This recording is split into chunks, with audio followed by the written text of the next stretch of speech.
Welcome to a live edition of Pod by the Bay. I'm Seth Varnador, joined by Robert Stieg and our good buddy Sean from Bulls 247. We've got the recruiting gurus in here tonight, and we're talking recruiting. USF signed what many are calling the top G5 class in the country. Composite rank on 247, that's all we use. Don't worry about anybody else rankings. Composite rank on 247, 49th rated class in the country, best marks in a long time, and they signed some really good players. We've talked about some of those guys previously, but we've got Sean on, we've got Stieg on. These guys have been following it religiously. If you're into recruiting, you're probably already following Sean at 247. He's done a great job in the lead up here to signing day. So we're going to talk through the class a little bit. First, but I'll throw it out to both of you guys, kind of general impressions. It seems like a really impressive class. You guys have kind of been in the weeds on it, but now that it's mostly finished, I think there's still a little bit hanging out there. But now that it's, let's say just for now, what they've got here, what are your impressions on the class so far? Steve, we'll start with you.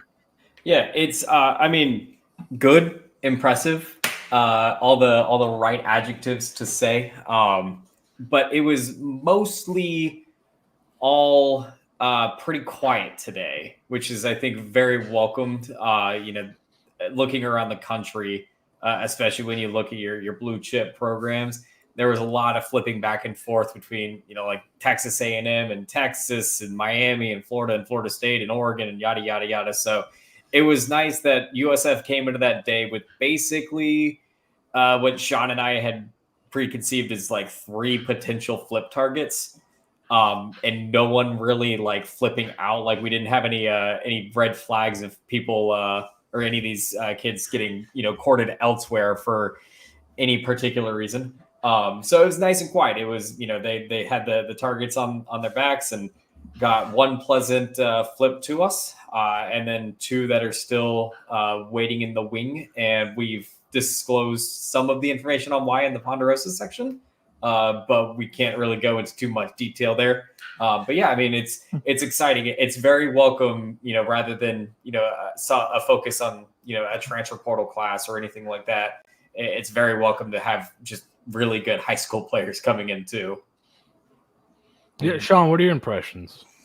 Yeah, I think it's probably one of the best classes we've had since I've covered USF. Since about, when was that, 2014, 2015-ish. I think it's a good deep class. If you look through the rankings, there's not a lot of guys that are low 3 stars, that kind of type that you're kind of trying to bring in and develop. And I also think there's a good top portion of the class. You got some, you got Eccles, 4-star, according to 247. You got Gaskin, is up there as well. So I think it's a really good class. It's probably one of my favorites from top to bottom since I've covered recruiting. Yeah, it seems to have depth, like you kind of mentioned. You've got some big names at the top, and you've also just got a bunch of guys throughout that all seem to be pretty good players coming in here in a different range of body sizes and things like that. And you even got a kicker in here, so I know Stieg's happy with that. And it's a Grammatica, so everyone's excited about that. Do you guys have a favorite player in the class, or just a guy off the top that kind of gets you most excited? I think Eccles is probably going to be one that a lot of people say, but who else in this class is a guy that people need to get excited about? Oh man, there's so many good ones. It's tough because I go back and forth between like 7 of them every other day. I was really thrilled about Arquise Parks coming over from Robinson, the speedy wide receiver there. Had plenty of really good offers, and Golesh actually even talked about it today.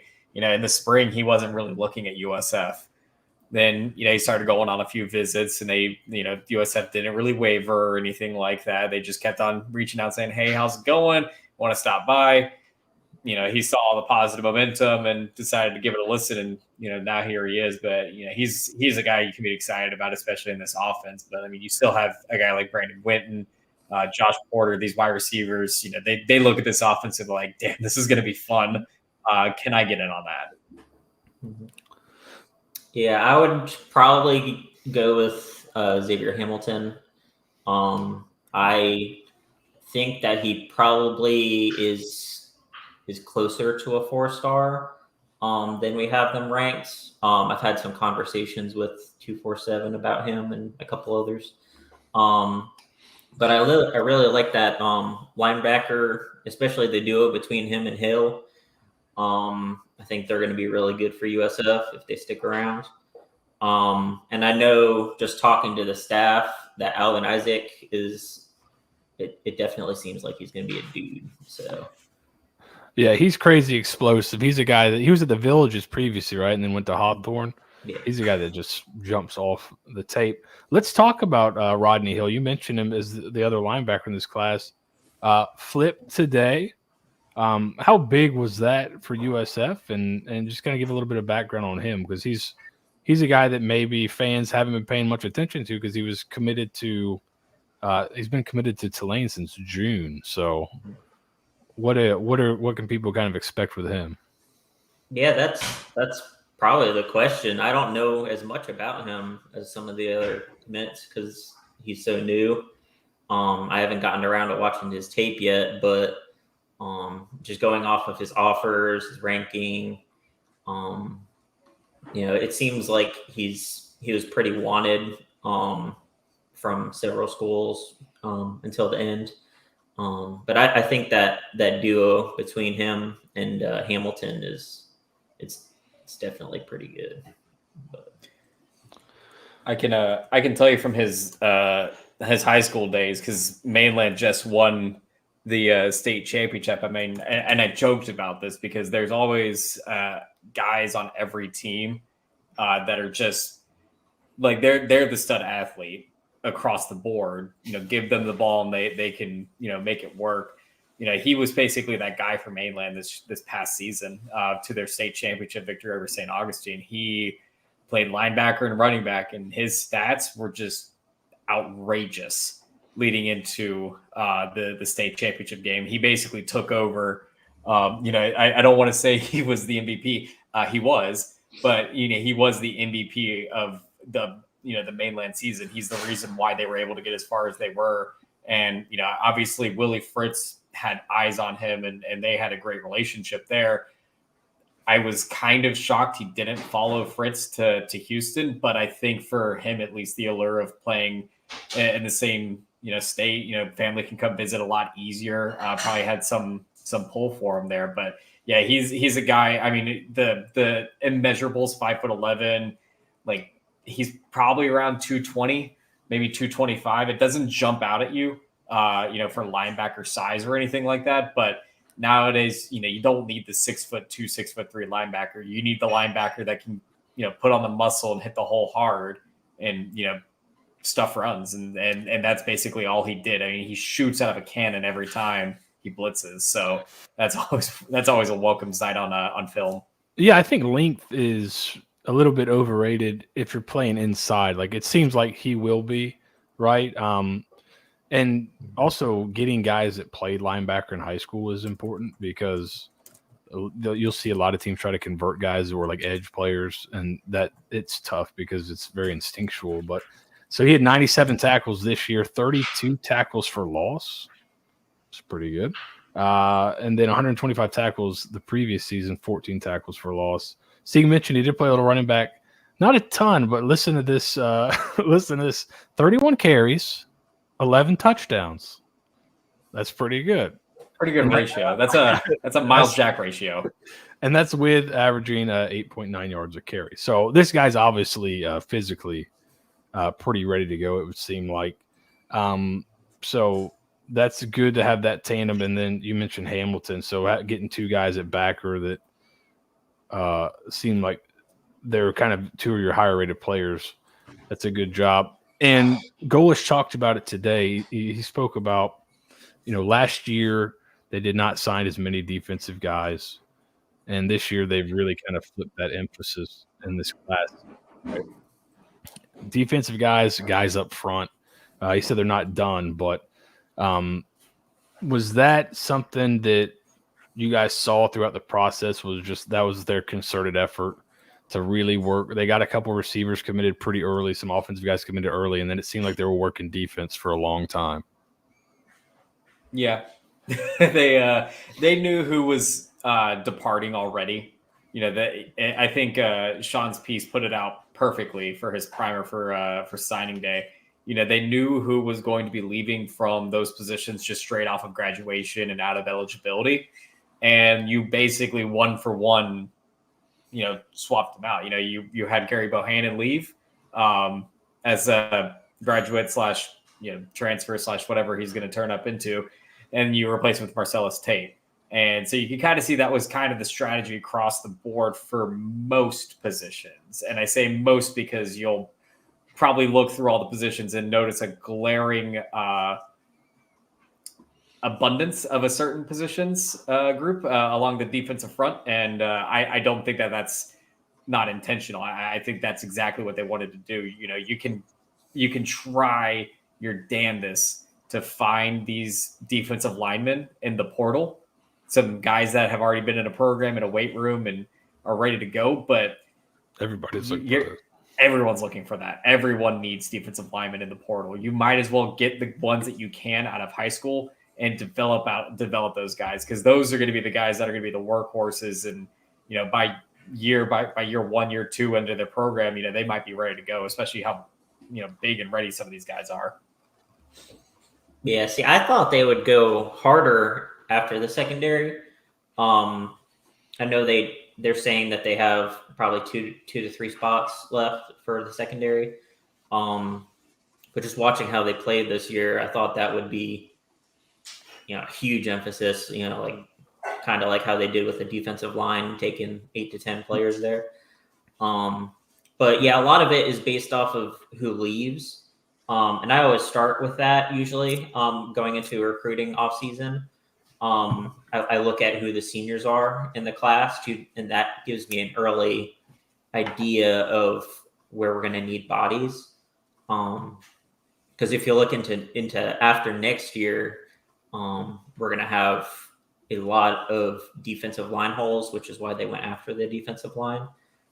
They did it a year earlier, but yeah, I think they obviously have a lot of bodies on the D line, but that's good to have.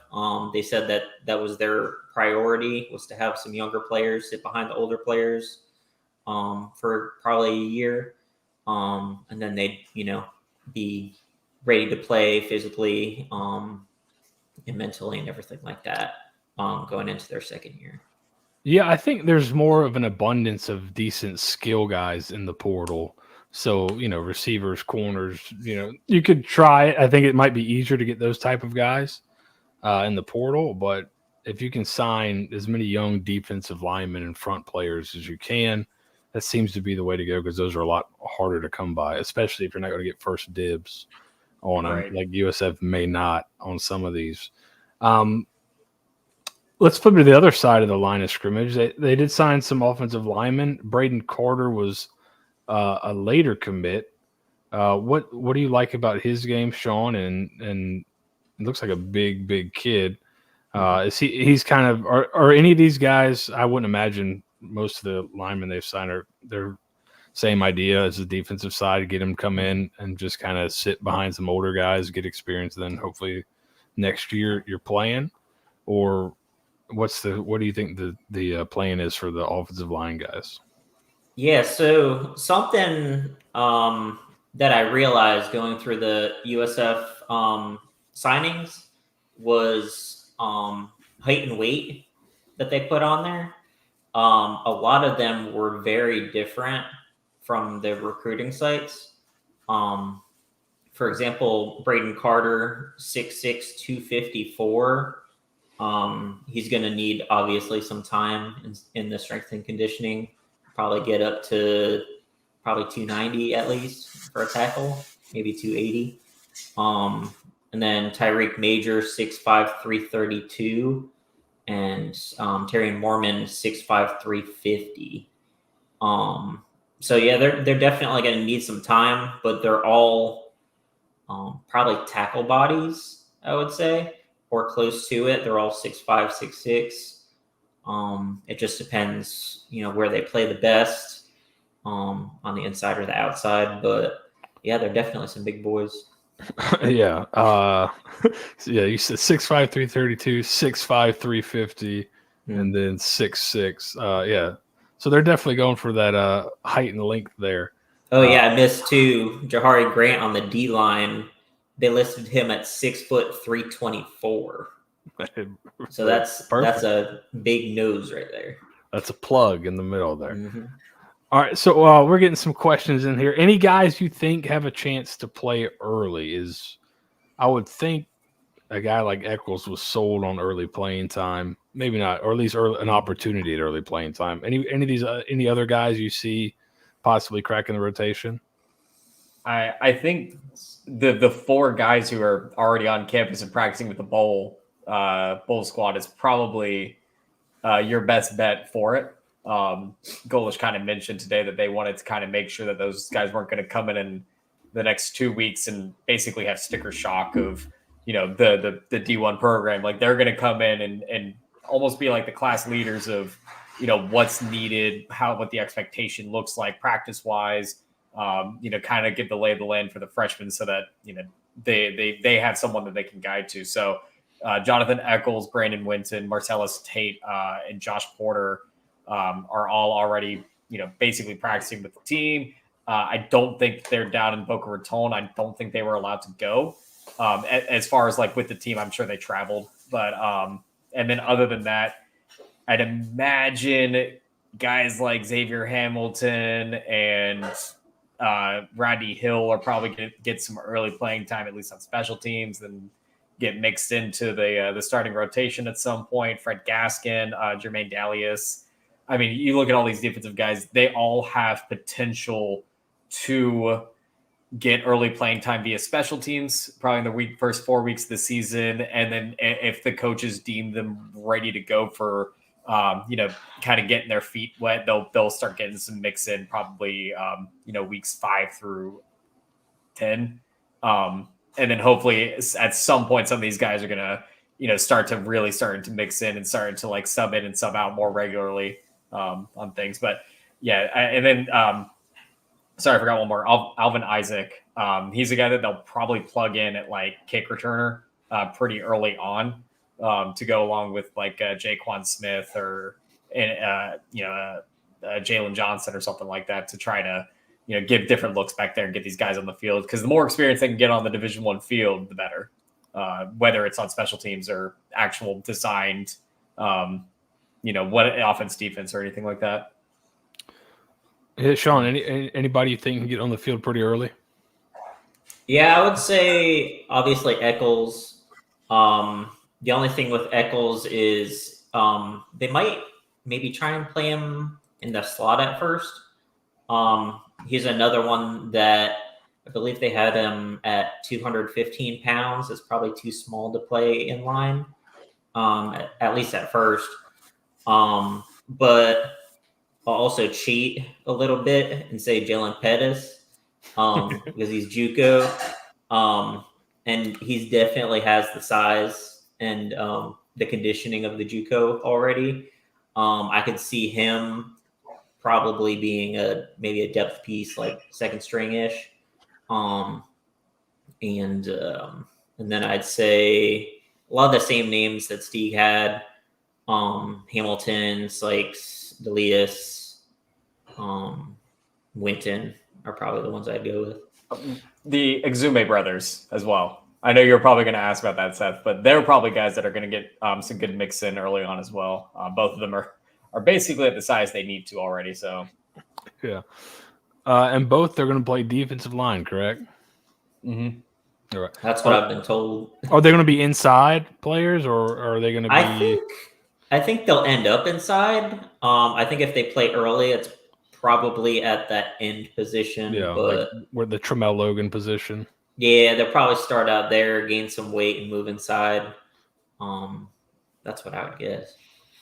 Okay. Maybe a little bit of both, like Hickman did. Some of the others where they kind of move them around a little bit. Maybe third down. If they're playing if third downs, they can jump inside way down. So, Pettis was the fourth. What have you guys got a chance to watch him? I saw he was a top 4 edge in JUCO, right? Yeah, he smoked some kids in the JUCO national championship. My God, he had multiple sacks. He had a really good game. It was on ESPNU. And I know USF had some guys. So this past year, he had 15.5 tackles for loss, 7 sacks.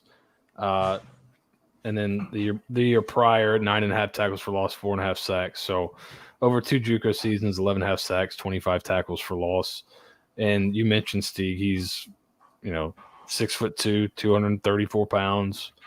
He's a big enough dude. He's going to be ready to play. And I find it unfair to include JUCO most times in these things, just because. Like, sorry, you got tricked, Steve. Yeah, but he's a grown man. Like he's like his image is the funniest thing to me, because like you see like a guy like Nika Davenport or like Jermaine Daly. It's like they're like young. You can like, oh yeah, there's a high school, and then Jalen Pettis comes in. You're like, that man has like 15 kids, mortgage. Looks like Jesus too. He's a good-looking dude. Yeah, he's handsome. Oh, Jalen. All right. Let's see if we got any questions here. Throw your questions in here. I got a question from Jonathan about Jahari Grant. What are your thoughts on it? You mentioned his size, kind of that plug in the middle, 6 foot, 324 pounds. He's a guy that was kind of a big get for them early in the process, right? Mm-hmm. Yeah, and he basically shut it down like after. I don't think he entertained any offers, visits, anything from any other schools. He basically went incognito on social media, and then all of a sudden I just kept on seeing him like in the Treasure Coast like outlets and everything, basically talking about how he was the best, not the best defensive player. He was the best player in the Treasure Coast area this year or this season. So he's a guy that I'm sure if he was still posting his offers, if he was still, entertaining visits, he probably would have gotten a grade bump. But, we get the group of 5 bias sometimes. But he's a guy I was excited about when he first signed. I was kind of surprised he did as early as he wanted to. But I guess the relationship was great for him. And he's got great film. If there's don't do this because this is obsessive and this is what Sean and I do. But watching the film of these guys in high school is great and hilarious, because like a lot of times what happens is like they'll put like a clip of them like making a great tackle against like another Division I prospect running back, or a great catch downfield or something like that. And then the next clip is them just absolutely bullying like a freshman guy late in the fourth quarter of a blowout. And you're just like, all right, Ashton Mosley, like your film is fantastic. You absolutely destroyed a linebacker who has not hit puberty yet. Steve, tell us about playing Derrick Henry. Yeah, seriously. Let's one of guys that I really enjoyed watching, but it seems like he's not going to play the side of the ball that I really enjoyed watching him play. Fred Gaskin of Vanguard, super dynamite with the ball in his hands, played quarterback at Vanguard, made them really competitive this year against some really good teams. He's signed to play safety, correct? Mm-hmm. He played both sides as well at Vanguard. Will he have any chance to play with the ball in his hands, you think, at all? A returner or anything like that? They could probably use him as a returner, like they have with Hill. I could see him doing that. I believe he returns as well at Vanguard. I'd have to pull that up, but let's see. This year he had 36 tackles, 2 tackles for loss. So he definitely played on defense as well. But yeah, I like him. He's a guy that was one thing I heard. I think it was Urban Meyer back in the day always said he didn't like recruiting defensive backs that didn't also play offense. because he felt like if you weren't a guy that was so athletic on your team that they had to get the ball in your hands, then you probably weren't that athletic, right? So that's always good when you see a guy that's playing defensive back that is getting the ball a lot, and he was the quarterback, and they trusted him to do a lot, and he won a lot of games for them down there. So that's another exciting player. Here's another guy that I think Dalen Platt, we're getting a question on him. I saw Dennis Maffezoli is the writer down for the Sarasota Herald Tribune. I don't know if that's who you talked to, Brigade SRQ. But he did post Venice's signing day, and Dalen Platt did not sign today with the other Venice kids. Is that just wait and see? Possibly. Is he a kid that's possibly later on, or is that one that you guys aren't too sure about? Yeah, I have to walk a line with that one. He is a possibility in the future. Some work to do. Yeah. Mm-hmm. Okay. He's got some possible work to do on his end. Mm-hmm. Okay. All right. If you catch what we're saying there. Yeah, they're both sides are committed at the moment. Okay, perfect. Yeah. All right, so he may be a second signing day guy or traditional. He could be. Day. Okay. Sounds like it. All right, so that one's still possible. Yes, let's talk about him. We were asking Marcellus Tate. He brought him up earlier. He's practicing with the team. I think, I'd imagine the only guy that was also committed to Jeff Scott. Yeah, so stayed committed the entire way. So I've seen limited stuff on him. I think he's got a lot of potential. I haven't kept up with how he's played, but he's got a smooth stroke and he's, big athletic kid. What are your thoughts on him? I know he got an offer from Coastal as well, so Trickett likes him. And Trickett did a pretty good job calling plays here, so you kind of trust his eye a little bit. Thoughts on Tate as the quarterback in this class? Is he a guy that you imagine you will see play here? The quarterbacks are tricky, man.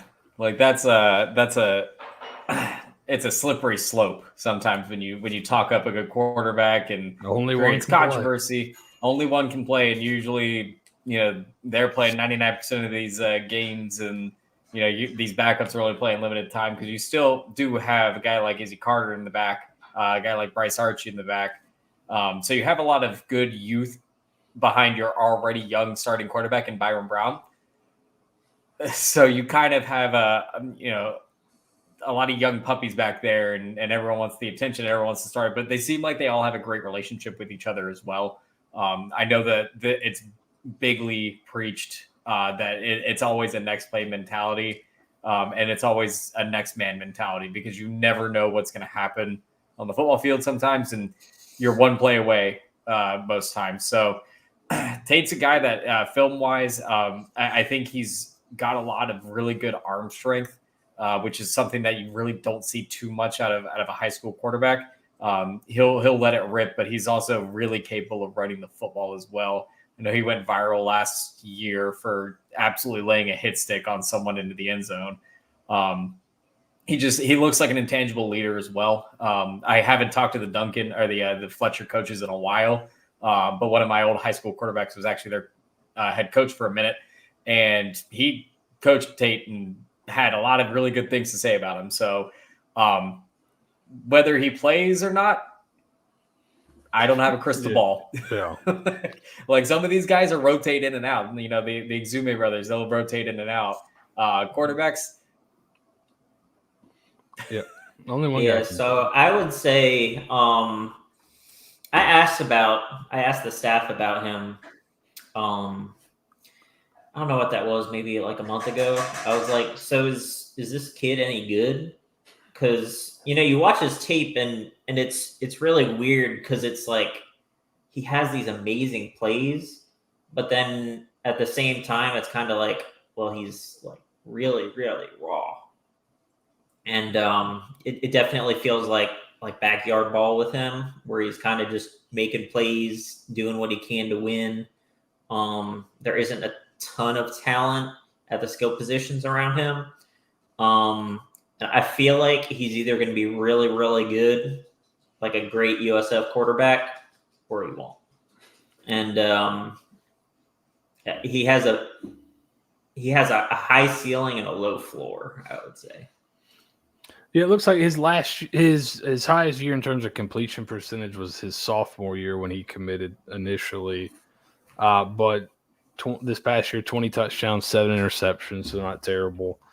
430 yards rushing, 7 yards of rush. So, and you've seen he seems to have the traits. So, I think it's a good upside swing on USF's part. You take him, I think, for the upside. Because he's got a smooth throwing motion. He's got a nice smooth stroke. He's athletic. I think he's a guy that you take, and if he pans out, then you may have a really good one. So I wouldn't imagine with the young depth they have there, you may not see him for a few years, but I think he's definitely worth a shot, and he's got a lot of talent. So hopefully they can get the best out of him. We've got people clamoring for some kicker talk. I know Stieg loves the kicker content. Let's talk about it. Talk about the kicker they got here. We've actually got, which doesn't always happen, got a kicker with a kicker with a ranking. Yeah. Can you talk about our kicker? A little familiar name there, Steve. Yeah. A little Grammatica action. It was funny when they announced all the signings. I knew 2 of them were gonna just get like exceptionally blown up as far as like interactions. I knew like Eccles was gonna get a lot of interactions on the tweet, and then I knew Grammatica was gonna get a lot on his tweet just because. I mean, every USF fan has probably fond thoughts or memories if they're over the age of 30 about the Grammaticas. So. Big deal, especially a Bay Made kid, like we said. It was down between us and Kansas State, I think was the other school for him. But to answer the elephant in the room, kicker ratings are very different on 247. They are basically just if they're rated, that's really good. Like that's exceptionally good. If they even receive one, because most don't even receive a rating. Most of them just they give them those stars and just pat them to the side, and they don't count negatively and they don't count positively towards the class or anything like that. And then even then, most of them don't even receive a scholarship. So this is a big deal one way or another. And then the kicker rating websites, so Cole's Kickers or Blue Kick or Blue Star Chip, theirs are very like pay to win heavy. So the more camps you go to, the better your rating is going to be, et cetera, et cetera. Nico ended up being a 5-star kicker on most of those sites. I think a few of them had him as the number 1 kicker in the country. And I mean, he proved it. He kicked a game-winning 63-yard field goal for Cambridge Christian, towards the end of the year this past year. So he's definitely got the leg power. He's definitely, got the capabilities of it. They have quite a few legs on the roster already, so I'm sure we'll see some attrition, for making way. Kicking doesn't always translate immediately. So I would, hesitate to say, expect to see Grammatica out there week 1 next year. He'd probably be like a year 2 guy. So I would just, wait to see the Grammatica in year 2 kind of thing. I think they've got some good kickers on their roster already. It's always going to be a competition about consistency and distance, and we'll see what can happen at that point. I'm calling it. He's playing next year. Let's see. Go ahead, Sean. I was just looking at his stats, which is funny. I don't know a ton about special teams, but 2,500 kickoff yardage. And then he had 126 total points in 4 years. I don't know if that's a lot, but it seems like a lot. That's a lot. Yeah. That's a lot. I think it's funny whenever you look at who owns the NCAA scoring record, it's always kicker.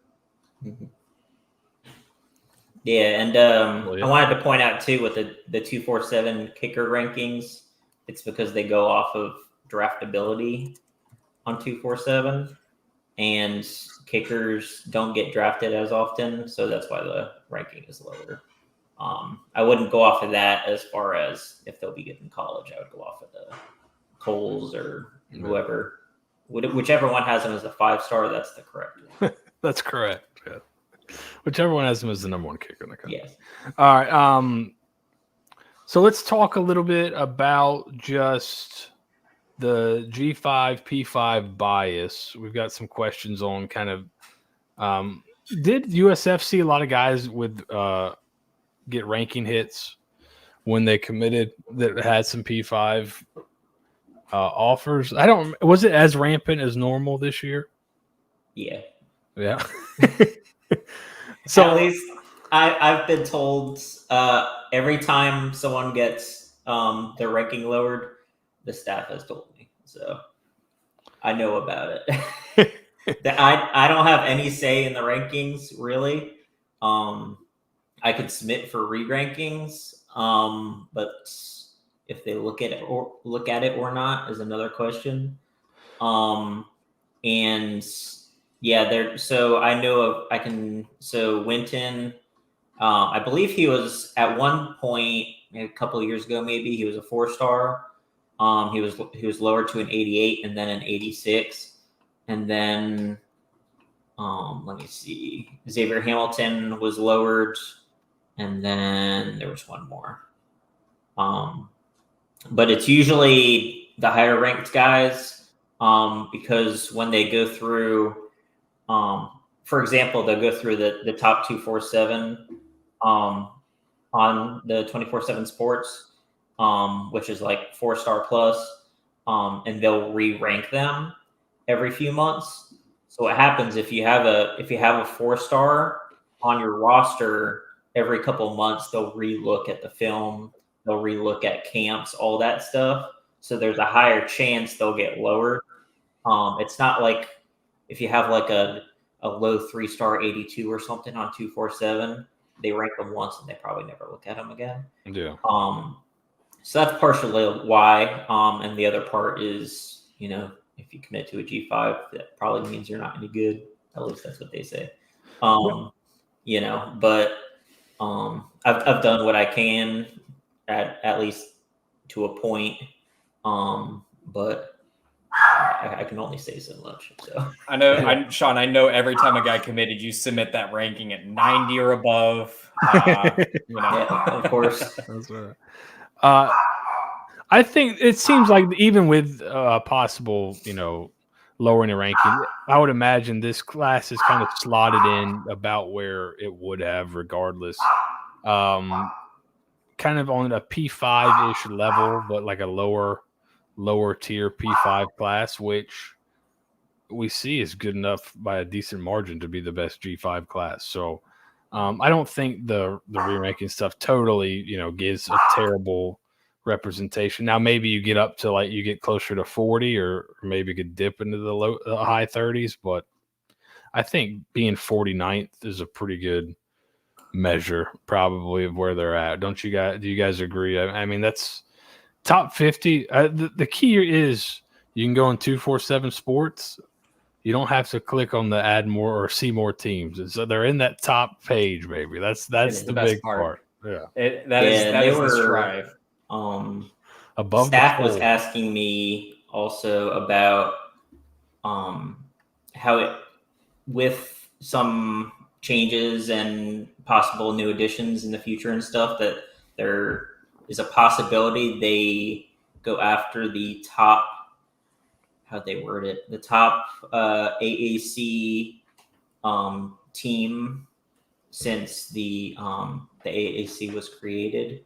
I guess that's the goal. That's in reach of this signing class. Okay, so the top AAC class ever is what they're going for. It's either Cincinnati's or it's either Cincinnati's from like 3 years ago or 3 or 4 years ago, or it's Houston's when they got Ed Oliver. Yeah, they were. I guess the staff and stuff were crunching the numbers and stuff to see how far they were from that. But Yeah. Cincinnati in 20 and 21 were both 194. Yeah, and USF is at 196. 196. Yeah. Yeah. Which in the composite ratings puts them around. So the team below them at 50 is Arizona, and then above them is Michigan State, West Virginia, and then Syracuse. Syracuse is getting a good class, and I'm so glad we don't have to play any of them. Like transfers, their transfer is outstanding. Their incoming class is really good, and we don't have to face any of them. And I feel like that's a benefit for us. Yeah. It looks like the Cincinnati a couple years ago, I think probably coming not too far off the playoff, 197. So that's kind of leading the clubhouse right now, just kind of poking through. But yeah, I mean, they're going back like 5 or 6 years. This is right now, I think, the second best class in the last 5 years in the American. So yeah, I know it's pretty close where like 1 or 2 commits would probably put us over the top. Yeah, it looks like 197 may be the number to beat, and that's with that may be with a Cincinnati team coming off the playoff that's announced they're going to the Big 12. So that's a pretty tough spot to compete with, but they're there. Okay, so yeah, the Houston class with Ed Oliver, I'm assuming, would be the 5-star in that class. 201. 201. Yeah. I think Ed Oliver was about like 70 of those points too. Like 200 of those. Which, so, yeah. like, in all fairness, it worked. Well, they signed one 5-star, 3 4-stars, and 14 3-stars. So yeah, that was a class right there. But 201, yeah, seemingly in striking distance. I just got a message from the heavens. 201 is the number. There you go. Yeah, there it is. So yeah, so that's the Houston class. Just for reference, I went back and looked at Jeff Scott's class. The same kind of coming off his first season. Obviously, his first ever class was not very good.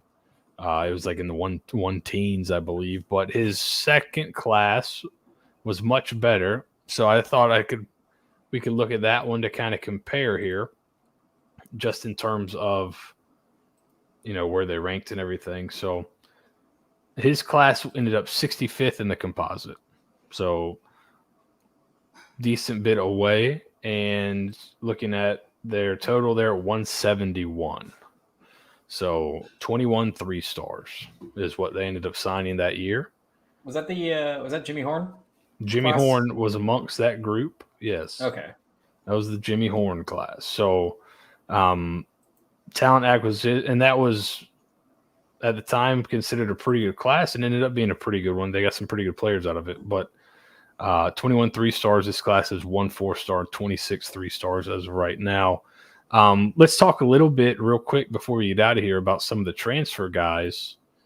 What are your thoughts? Any of these names really stick out? What have you heard from the staff on these guys, Sean? And are these guys that, I would imagine they're going to be in the mix right away? I have heard nothing really about them on these guys from the staff. Now all I heard is that they weren't signing today, and that's about it. But I do like the Abdur Rahman Yassin. Played a decent amount at Purdue. Had a handful, probably 5 or 6 Power 5 offers out of Purdue, from the likes of Michigan State. So he obviously has some talent, and I think they were able to get him to commit without being on campus, unless I missed it at some point. They must have just showed him, sent him the weather. Yeah, they just send him the renderings, and he's like, "Oh my god." They're actually out. 3 things, just the renderings, the weather forecast for Christmas Day, and then Sean Atkins' stat line. That's all you had to show him. Mm-hmm. So had a good bit of P5 offers out of high school as well. Was his write up is he's kind of he was coming out of high school, long, lanky guy, long arms. needs to fill out a little bit, but a very polished route runner, good body control, and sure-handed. So that always helps. His body type kind of reminds me of Yusuf Terry. Yeah. He's a longer, like 6'2", 6'3", skinny but good route runner. But we haven't seen as much from him, but it's a similar body type. And then the other two guys, we talked about them briefly last week, I think, just because they committed DeMarco Augustin. Is it Augustin or Augustine? Yeah. Augustin? It's Augustin, yeah. He was smoking some people on film at Youngstown State. Mm-hmm. Beautiful penguin merch he's leaving behind, so you know it must be serious. Yeah, seriously. So he seems to be in that day-to-day role, possibly, kind of a guy that can play closer line of scrimmage. Yeah, I'd imagine that's probably where he'll end up. He seems to be a very aggressive safety. So I'd imagine they'll want a guy like that to be closer to the line of scrimmage more than anything, as like a nickel kind of the Jamie Angry Bird kind of situation. It was really annoying trying to look up for more information about him because every time I searched for DeMarco Augustin, I got Marco Street in St. Augustine, Florida. So that was just my personal nitpick. And it's really funny if you go on his Twitter and look at the tape that he posted, because it's like from like a camcorder or something from like 20 feet from his TV. Yeah. It's like, I don't know if you saw that. That's what I was watching. So I was like, man, this guy's killing people. But yeah, but I had to get out my opera goggles or my opera glasses. It's funny because he doesn't really have the stats, but he's a Florida kid. He's super athletic. So they must have seen something in that tape that I didn't see, even with my glasses. And then you had, I'm going to go for it here, Obi Izebo. What do you think about that? I think it's Ozigbo. Couldn't tell you Come though. on. He's not silent. Yeah. Obi. Big O. Big Easy. Big Obi. So he's another guy where you kind of saw some flashes of explosiveness, and he doesn't look like he's a big guy, but then you look at his, he's listed like 250, 6'3", 250. Is he's going to be another edge there? Is that kind of the plan for him? Probably play that B. B backer, I would guess. Yeah. All right, guys. We'll take any more questions. Throw them in the chat here. We're getting close to an hour here. I think we've talked through just about every player. Anybody we haven't hit on that you guys wanted to talk about? We talked kind of about some of the position groups. Obviously, they signed. We haven't talked about every single edge, but we did kind of talk about their. How about this? Is there a guy that's kind of flying under the radar that you guys really think can be is going to be a player? Somebody that maybe is well, I don't think we talked about him specifically, but a guy like Josh Porter. Oh, I love Josh Porter. I hate comparing him to Sean Atkins because they're both wide receivers, but man, they with how much enthusiasm they have, they might as well. I know we've kind of mentioned it already, but Alvin Isaac, he's a guy the staff is really, really high on, and the stars might not look like it or anything like that, but his film is a great one to watch. What was I going to say? Levi Smiley. I'll kind of go out of left field and say that one was really random to me. I was going to talk about him too, because I thought he was a tight end. He has over 800 yards as a tight end. It's some good tight end film. His tight end film was 800 yards, and they took him as a defensive lineman. He's long. This is weird. I mean, I get, anytime you can stack those long athletic guys, I mean, you stack them, and that's kind of pointing to Golish's roots and connections in Ohio, which I think is another place they can keep mining that area. I think would be smart because there's a gap between like Ohio State's and then the MAC kids. There's a ton of kids in that, and Kentucky's making a living off those kids. So if you can go in there and pitch Florida to them, and that could be a good one to mine. Did you have a guy that Sean, that kind of an under radar guy that maybe people aren't talking about as much, but in a couple of years they're gonna be looking back and be like, oh, that's the guy. That was his class. Let's see. I was gonna say Smiley, but I stole your thunder. I'm so sorry. Yeah. Let's see. Let me look through. I would say. I mean, if you think it's probably. I mean, I don't know if I'd say Ryan Jenkins is underrated. He is decently rated, but he had one of my favorite tapes just to watch. Okay. All over the fields. I mean, it looks like they'll probably play him at ends, but he could probably play like an outside linebacker as well, because he moves really well. I don't know what his size is listed at, but it definitely seems like he can move kind of like a... Got him listed 6'3", 224. 224. Yeah, so it's probably about the outside linebacker size. Kind of like Vaughn, how he moves pretty well for his size, but okay. Yeah, I like his tape. He I don't know how good that competition is. I'd have to look at his. He's probably like 3A or 4A or something, but he definitely pushed people around pretty good. Hey man, I'm also so this class ended up with 17 guys out of the state of Florida. I think it said 5 out of Georgia. Is that what it was? Georgia, according to Georgia 247. Georgia football has gotten really good because all the coaches in Florida that don't get paid can move up to Georgia and get paid. So coaching in Georgia is awesome, and you're seeing the population boom there. So getting guys out of Georgia is a good strategy. So that they play good football up there and have really good coaches too. So a good player out of Georgia is going to be a good player, I think. So that's a good call on Ryan Jenkins. All right, any closing thoughts on this class? How much more how many more additions could we expect, I guess, from the high school level? Are they going to be looking to sign many more in the next signing day, or is it going to be just kind of a couple or are they kind of moving on to the portal? Yeah, I don't know. I think he said in the press conference that they might take a high school player if they could find one that slipped through the cracks. I might have misheard that, but I believe that he said that at one point. But I would imagine they mostly go transfer, take a couple more, maybe 2 to 4 players, something like that. I know that they've talked about an offensive lineman and corner, especially. So they'll probably go there at some point. Yeah. Probably transfer, though, I'd imagine.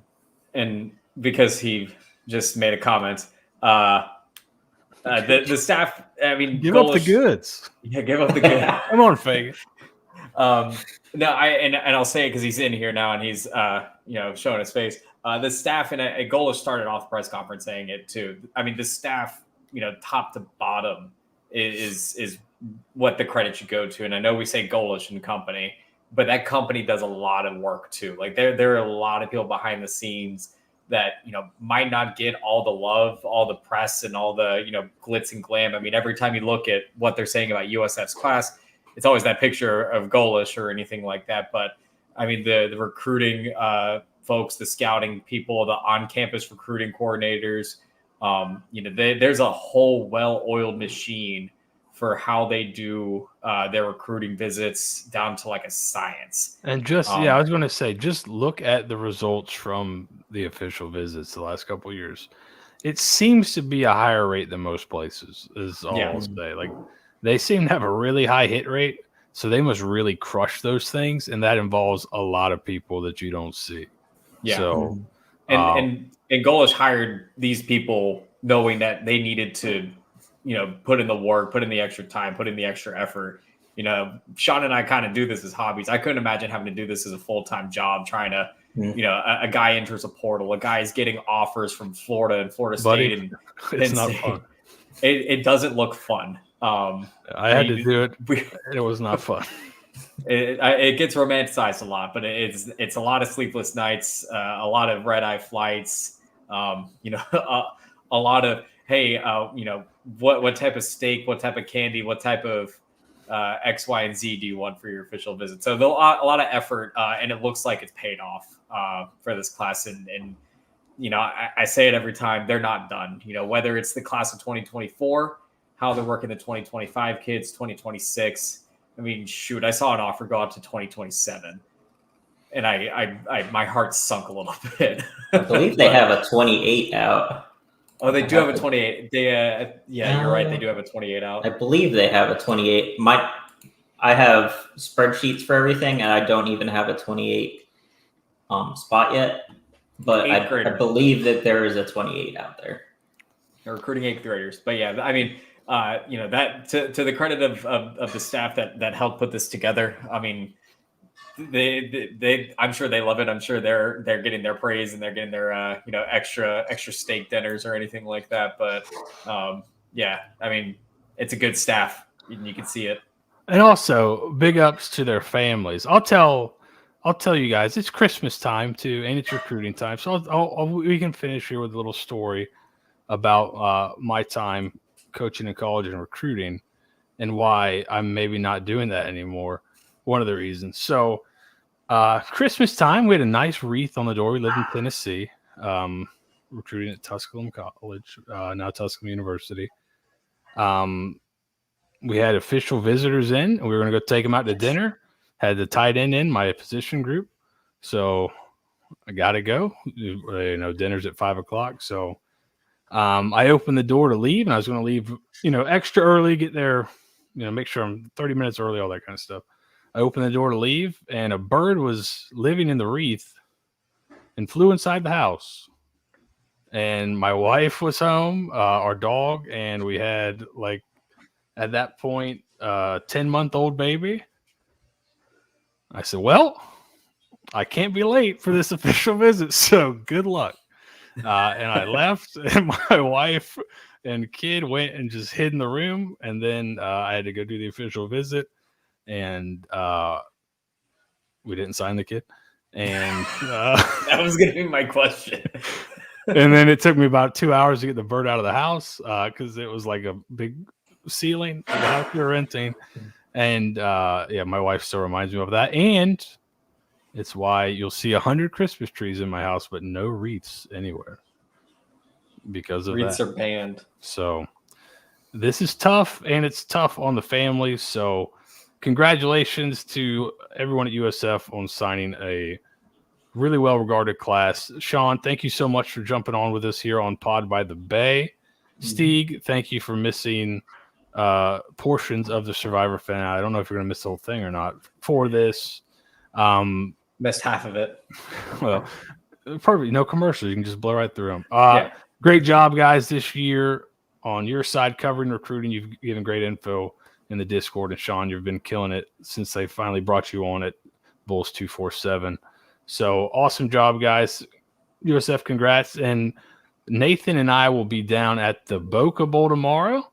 I'm not sure exactly when we're going to get there, but we can pick up our stuff at like 5:00. So we'll probably be around. So hit us up on Discord, and maybe we can see each other down there and hopefully celebrate a nice win tomorrow. So with that, we are done for this edition of Pod by the Bay. Go Bulls. Go Bulls. Go Bulls.